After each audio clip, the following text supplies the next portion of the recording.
Hi everyone, my name is Mankirat Gujral. And I'm Rachel Carson. And we are the co-hosts of the Muscle Health Research Center, also known as the MHRC podcast series at York University Faculty of Health. On this podcast, we interview students, professors, and industry partners who bring unique and valuable insights. From cutting-edge scientific discoveries to behind-the-scenes experiences in the lab, we explore the work and the people driving innovation in their fields. Our goal is to highlight not only the science, but the passion, challenges, and the curiosity that shape the future of human health. Whether you're a trainee, a researcher, or simply someone curious about the science of movement, you're in the right place. All right, let's dive into today's podcast.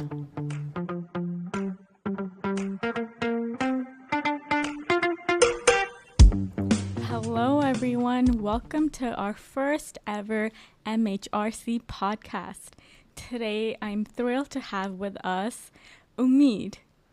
Hello, everyone. I'm Omid, and it's very new. It's my very first time. I don't know what to say. I just can introduce myself. I'm first of all, I'm very honored to be very first speaker of MHRC. I just graduated from the school, Master of Kinesiology and Health Science, and now I'm working as a research assistant at Toronto Metropolitan University. Glad to be here and have you, Mankirat, here. Awesome. Thank you so much, Omid, for joining us for our first ever podcast. I am your host, Mankirat, and we have with us behind the scenes, Rachel. Hi, Rachel. Perfect. Omid, so thank you for providing a brief introduction. I just want to jump on to our first question for today. So please tell us about how you found the lab at York and how did you connect with your professor? Okay. Funny, I was talking with Rachel about that. There is a huge difference between finding a supervisor when you are out of the country and inside the country. When you are at York, you're doing your undergrad at York, you're like, oh, I like 10-20 course with Dr. Cook. Let me do my graduate school. But when you are an international student, it's not like this straightforward. So as well as your interest, availability matters. So yeah, I had a good resume. I could secure a couple of supervisors. But the thing that really stood out to me for Dr. Cook was that integrating nutrition stuff with epidemiology stuff. Because my background in nutritional science, I like to do stuff to help people with their diet, but not in regarding nutrition metabolism stuff. I liked it at a population level, like helping people living with those chronic conditions like obesity. So I went through professors, students, and at York, I remember I liked the works of Dr. Cook and Dr. Andrea Joss. Yeah, and hopefully Dr. Cook had a position. And we started working in the nutritional epidemiology stuff. And I'm really glad it all worked out. Awesome. Thank you so much for sharing that with us. That actually leads to our next question. So you did mention a bit about being an international student. I wanted to ask you, how have your experiences as an international student shaped your graduate program experience here? And could you perhaps talk about some pros and cons? Yeah, I'm gonna be honest. There are no pros. But what do you expect me to say? It's not easy to get in the country. It's not easy to fit in. Yeah, but it's not maybe that straightforward to match. Yeah, so I'm not gonna give the international students the cold feet for doing a graduate school, even if they are miles away from their dream university. But I'm gonna say that you just have to hang in there, because when you are an international student, the first thing that comes to my mind is that you are in the country or you are outside the country. This is more important than your status. So I would define the international student as your location, not your visa status. Because when you are at this university, you have the access to different professors, yeah? And it doesn't matter that much to be domestic or international regarding graduate school. because they see your qualification, they see what you've done, they see that your interest, they can feel like, I remember when I came here, it was a smooth kind of transition because my brother lives here, so it wasn't that difficult for me. And my language, yeah, it was nice. But the thing that happened was that for graduate school that happened was that Dr. Cook, we were talking, and she said that one thing that stood out to me for the interview was that you said, in collaboration with others, I did that. So I'm going to say that professors see your qualifications rather than your maybe status. And I'm saying that to all international students, especially those in Iran. I know it's very difficult these days to even get the visa and stuff, but please hang in there. I'm sure that the person who sees your values finds you here. So I'm gonna say, even, yeah, maybe wanna rephrase being international, the student doesn't have pros. Yeah, it might have. It grows this sense of perseverance and not giving up in spite of lots of maybe, let me say, unexpected difficulties. So yeah, it's maybe a blessing in disguise. I would describe it like this way. Awesome. Thank you so much. It's really great to see you like open up on this podcast and talk about your journey. So I really thank you for that. That brings us to our next question. So you did previously mention the word difficulty. My next question is regarding that. So what was a particular challenge that you faced as a graduate student, and what were some of the strategies that you used to overcome it? Yeah, good question. The thing that if I wanna, maybe those who are doing their undergrad and they are thinking that, am I a good fit or not? I would ask this question: do you like to ask questions or not? This is one thing that graduate school gives you. I remember that this is one of the most maybe memorable things that I have here in my grad school from my professor, Dr. Jennifer Cook. Awesome, amazing person. When I started working, because I didn't know that the expectations from you are different.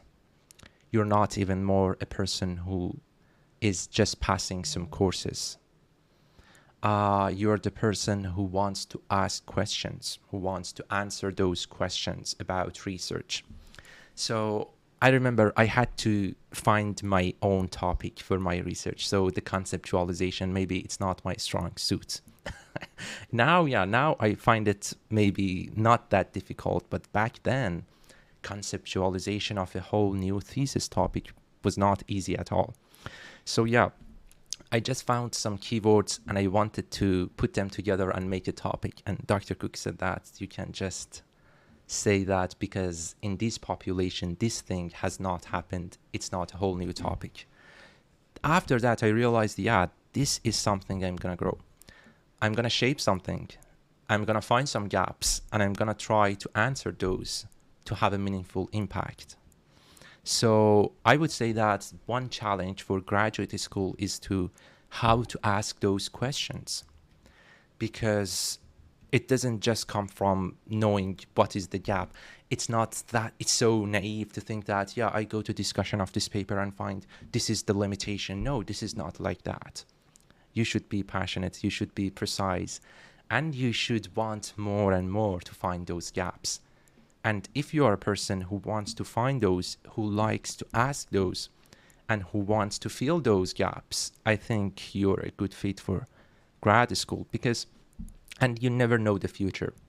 Grad school is not just about the field of your professor like mine. Yeah, funny, we were talking with Rachel. Rachel, you cannot hear or see her. Yeah, she's here. Yeah, my background was in nutrition. Yeah. And never thought of being more than a dietitian. But grad school gave me this chance to see something as research. And now it's not even nutritional research, it's in injury research. So you gain some skills, you get some skills, you get some attitude, and this skill of independent thinking to answer lots of different questions and not specifically your field. So this is amazing about grad school, that if you get into medical school, you cannot get that. You are a good practitioner, you help people, that's so nice, but maybe you can't shape those questions. Maybe you cannot be an independent researcher. Amazing. Thank you so much. I think you really articulated that really well as to what is the difference between being an undergrad versus being a master's or PhD student. Because in undergrad, you're just taking courses, and I feel like there's kind of like you're passively learning stuff, whatever your professor's asking you, and you don't really have like a dialogue with them. You're just kind of absorbing all the information that they're providing you with, and you just have to believe that they're right. And you can't really like just say like, oh, I don't really think that's true, because they did research on all this. And back to my maybe last question, there is a huge difference between schools, at least in my country, Iran, and here. Like grad school is totally different. Here you have a supervisor specified, you have research, you have less courses, but more in depth. But back in my country, it's a little different. But talking about my experience for undergrad, the assignments were not that much. Literally, it was reading some presentations. But here, at least, they have some sort of assignments. But even with that, they haven't developed that independent kind of approach. And that's the amazing thing. That's the amazing thing with graduate school. Exactly. Like grad students are independent. They're actively asking questions, and anyone that's listening, if you're an undergrad and you're really interested in asking why this happens and not just passively absorbing information, then grad school might be for you. And if you're interested, please reach out to me or Omid or Rachel. And no offense, but being an undergrad is being a good dog. You're just following. You're not a leader. You're a good follower. Yeah. Awesome. Thank you so much. So for our last question for today, how does the graduate program at York, how do it make you feel supported and prepared to enter your desired field of work? Yeah, good question. My as I said that, don't ever think that you're gonna get into grad school for 2 years and it's gonna give you everything. It's gonna give you every skill that the work needs. No, it's not like that. I remember when I was lucky to have Dr. Cook, because she had 2 practicums, so she gave us all the skills for software and statistical software that we need. But lots of professors maybe even don't offer that. All I'm saying is, don't expect to have all the things that you want from your supervisor. Yeah?